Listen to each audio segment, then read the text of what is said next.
Migraine यानी सिर में तेज दर्द, जो विभिन्न कारणों से बढ़ सकता है। अव्यवस्थित दिनचर्या इनमें से एक है। जीवन शैली में बदलाव लाकर, जैसे योग आदि को अपनाकर, इस बीमारी पर नियंत्रण पाया जा सकता है। आज हम माइग्रेन में लाभकर योग आसनों का अभ्यास करेंगे। शोधन क्रिया अभ्यास। कुंजल क्रिया। 4 से 6 ग्लास गुनगुना पानी लेवें। 1 चुटकी सैंधव नमक मिलाएं। कागासन की मुद्रा में बैठ जाएं। पानी पीना प्रारंभ करें। बीच में नहीं रुकें। परेशानी होने पर बीच में रुक सकते हैं। इसके पश्चात खड़े हो जाएं व आगे की ओर झुकें। दाएं हाथ की तर्जनी व मध्यमा उंगली को जीवा के पिछले हिस्से में तब तक स्पर्श कराएं जब तक कि उल्टी ना होने लगे। उल्टी होने पर 1-2 बार और प्रयास करें जब तक कि पिया हुआ पानी बाहर ना निकल जाए। पेट में संचित पित्त के कारण निकलने वाले तरल पदार्थ का रंग थोड़ा पीला दिखता है तथा मुख का स्वाद भी कड़वा हो जाता है। यह क्रिया सुबह खाली पेट करें। पूर्व रात्रि में समय पर एवं सुपाच्य भोजन लें। लाभ। यह क्रिया पेट में जलन व अधिक पित्त में लाभप्रद है। सावधानियां। हृदय रोग, पेट में अल्सर, हर्निया होने पर यह क्रिया ना करें। शोधन क्रिया अभ्यास। जल नेति। नेति पात्र में हल्का गर्म पानी लेकर उसमें लगभग 1 ग्राम सैंधव लवण डालें। कागासन में बैठ जाएं। दाएं हाथ की हथेली पर नेति पात्र को रखें। बाएं हाथ की हथेली को बाएं कान पर सहारा देते हुए रखें एवं गर्दन को बाईं ओर झुकाएं। दाएं नासा छिद्र में नेति पात्र को लगाकर मुंह से सांस लेते हुए पानी को बाएं नासा छिद्र से निकालने का प्रयास करें।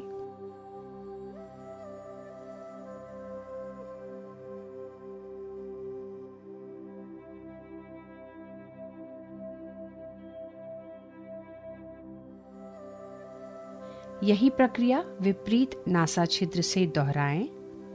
प्रक्रिया पूर्ण होने के बाद दोनों नासा छिद्रों से पानी साफ कर लें। लाभ।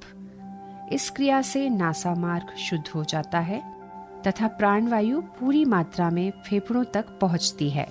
सावधानियां। सर्दी जुकाम के रोगी इस प्रक्रिया को ना करें। शिथिलीकरण अभ्यास। चालन क्रिया। अब हम योग का अभ्यास चालन क्रिया से प्रारंभ करेंगे। यह शरीर में रक्त संचार को बढ़ाता है, थकान तथा शरीर की जकड़ाहट को दूर करता है। ग्रीवा चालन। गर्दन का व्यायाम। प्रथम चरण, गर्दन को आगे और पीछे झुकाना।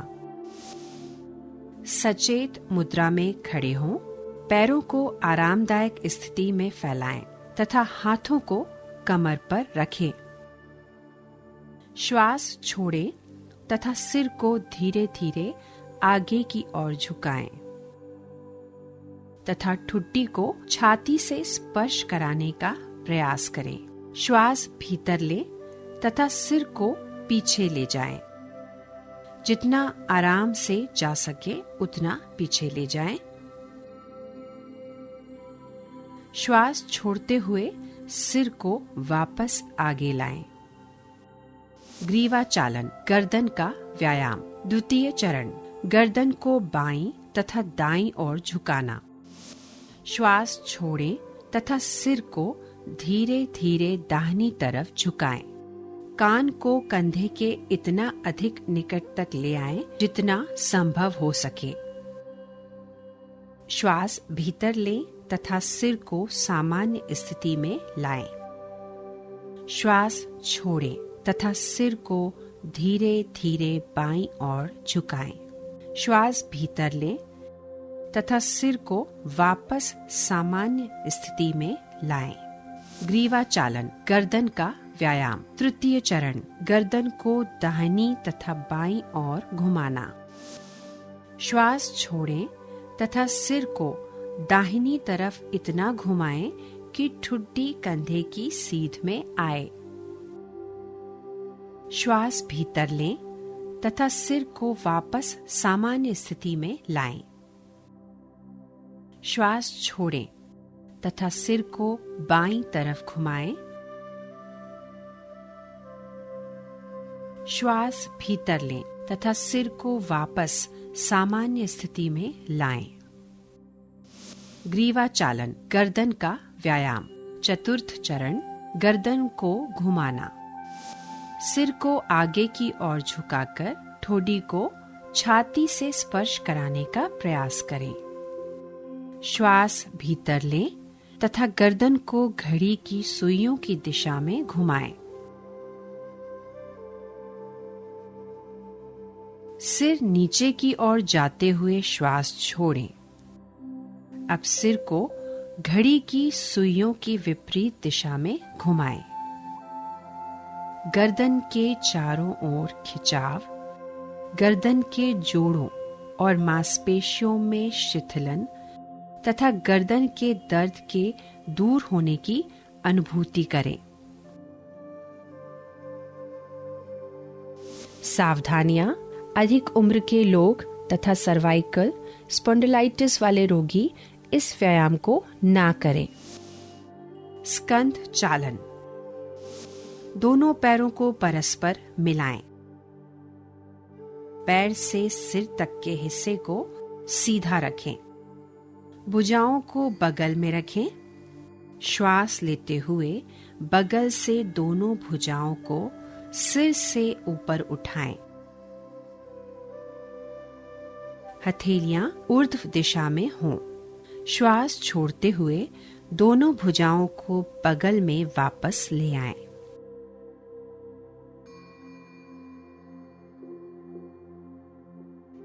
जब हाथों को सिर से ऊपर ले जाएं, तो ध्यान रखें कि वे सिर को स्पर्श ना करें। इसी तरह जब हाथों को नीचे लेकर आएं, तो वह जांघों को स्पर्श ना करें। अंगुलियों को मिलाते हुए दोनों हथेलियों को पूरी तरह खोलें। स्कंध चक्र, सीधे खड़े हो जाएं। दोनों भुजाओं को फैलाएं एवं हथेलियां ऊपर की ओर हों। बाएं हाथ की अंगुलियों को बाएं कंधे पर रखें और इसी प्रकार दाएं हाथ की उंगलियों को दाएं कंधे पर रखें। दोनों कोहनियों को पूरी तरह चक्राकार घुमाएं। कोहनियों को आगे की ओर लाते हुए परस्पर स्पर्श कराने का प्रयास करें। इसी प्रकार पीछे की ओर ले जाते हुए कानों से स्पर्श कराने का प्रयास करें। इसी तरह विपरीत दिशा में भुजाओं को खींचते हुए घुमाएं और कोशिश करें कि इस दौरान भुजाएं शरीर को स्पर्श करें।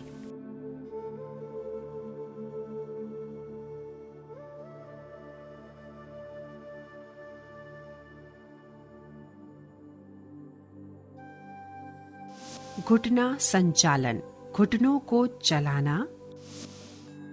श्वास भीतर लें। अपनी भुजाओं को कंधे के स्तर तक उठाएं। श्वास छोड़ते हुए घुटने मोड़ें तथा अपने शरीर को शून्य की मुद्रा में नीचे लाएं। श्वास भीतर लें तथा शरीर को सीधा करें। इसे 2 बार और दोहराएं। इस व्यायाम से घुटने तथा कूल्हे के जोड़ मजबूत होते हैं।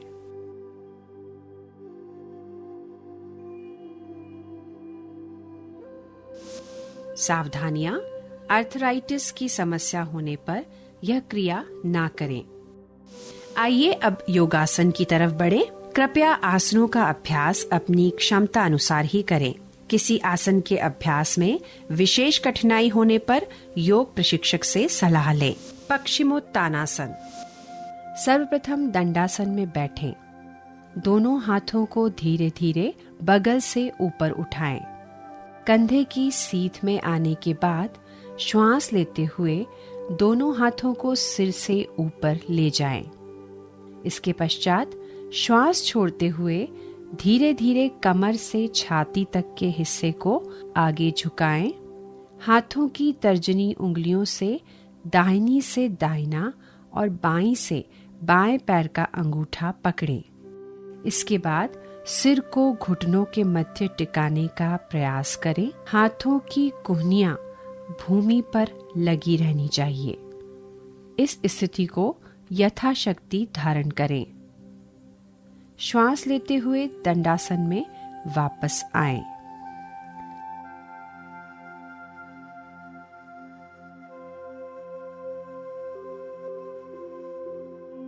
सावधानियां, इस आसन को क्षमता अनुसार ही करें। आसन को करते समय घुटने, पिंडली व जंघा जमीन से लगी होनी चाहिए। हृदय रोग, स्लिप डिस्क आदि के मरीज इस आसन को ना करें। मार्जारी आसन, इस आसन में हम एक बिल्ली की तरह पीठ में खिंचाव लाते हैं, इसलिए इसे मार्जरी आसन कहते हैं। सर्वप्रथम वज्रासन में बैठ जाएं। जमीन पर अपने घुटनों के बल आ जाएं।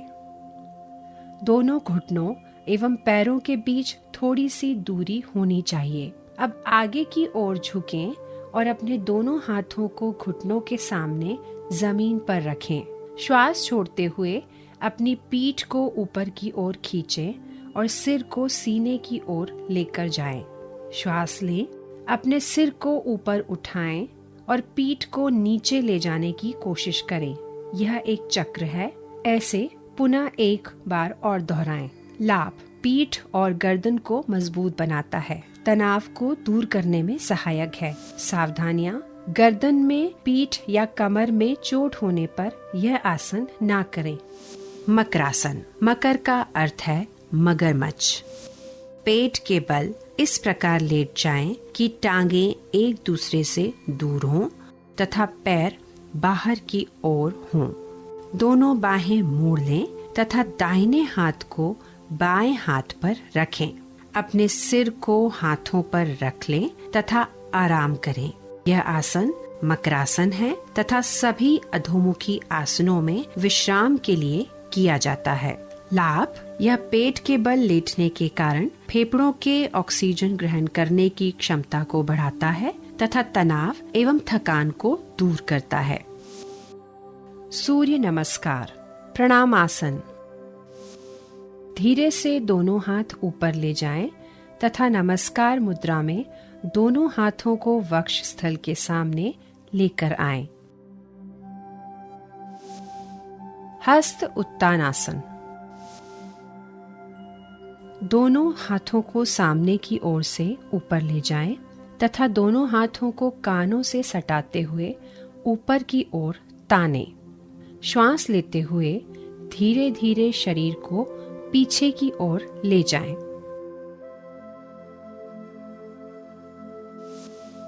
पाद हस्तासन,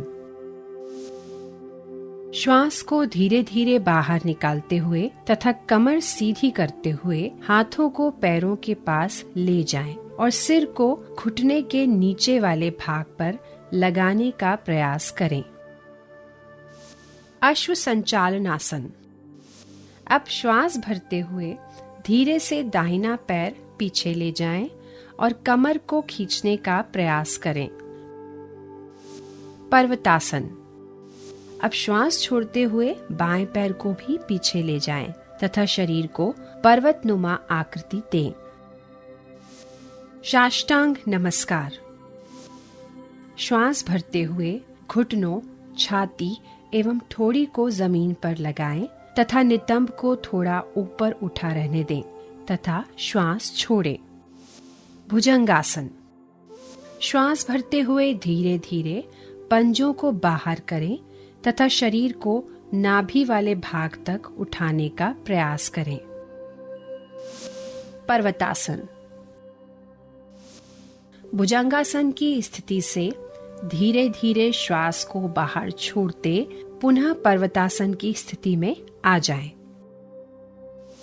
अश्व संचालन आसन, अब श्वास भरते हुए दाहिने पैर को हाथों के बीच ले आएं और कमर को खींचने का प्रयास करें। पाद हस्तासन, श्वास छोड़ते हुए दोनों पैरों को हाथों के बीच लाएं। हस्त उत्तासन। श्वास भरते हुए दोनों हाथों को ऊपर ले जाने का प्रयास करें तथा शरीर को धीरे धीरे पीछे ले जाने का प्रयास करें। प्रणाम आसन। धीरे से वापस आते हुए हाथों को वक्ष स्थल के सामने लाते हुए नमस्कार मुद्रा धारण करें। लाभ। संपूर्ण शरीर की मांसपेशियों में दृढ़ता एवं संधियों में लचीलापन लाता है, भूख बढ़ाता है, शरीर के साथ साथ मन को भी प्रसन्न एवं स्वस्थ बनाता है। सावधानियां। स्लिप डिस्क, कमर व पीठ में चोट लगी होने पर ना करें। हृदय संबंधी विकार, उच्च रक्तचाप होने पर यह आसन ना करें। हर्निया से पीड़ित रोगी यह आसन ना करें। शवासन। इस आसन में अंतिम अवस्था एक मृत देह जैसी होती है। सर्वप्रथम पीठ के बल लेट जाएं, हाथों और पैरों को आरामदायक स्थिति में फैलाकर रखें। आंखें बंद होनी चाहिए। पूरे शरीर को अचेतन अवस्था में शिथिल छोड़ दें। नैसर्गिक श्वास प्रश्वास की प्रक्रिया पर ध्यान केंद्रित करें। इस अवस्था में तब तक रहें जब तक कि पूर्ण विश्रांति एवं चित्त शांत न हो जाए। लाभ। सभी प्रकार के तनावों से मुक्त करता है, शरीर तथा मस्तिष्क दोनों को आराम प्रदान करता है। प्राणायाम। अनुलोम विलोम।